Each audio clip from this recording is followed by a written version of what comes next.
Значи, секако има туристи, ама нели во последните години ние имаме значително помалку снег, заради тоа што снегот врни во последно време на поголема надморска висина над таа што има Крушево.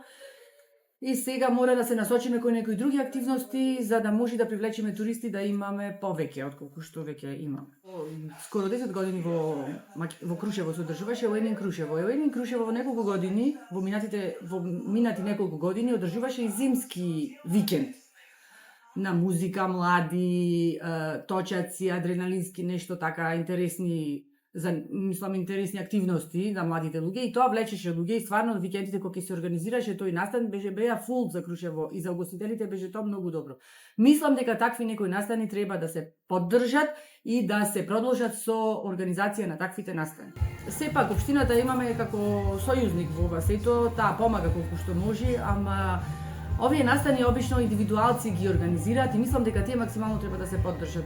Кој ќе покаже иницијатива, максимално да се поддржи со сите ресурси што ги има општината за да може да се организираат повеќе такви настани. Заради тоа што и во лето имаме ние такви настани и тогаш се најдобрите викенди кога има млади од цела држава што идат да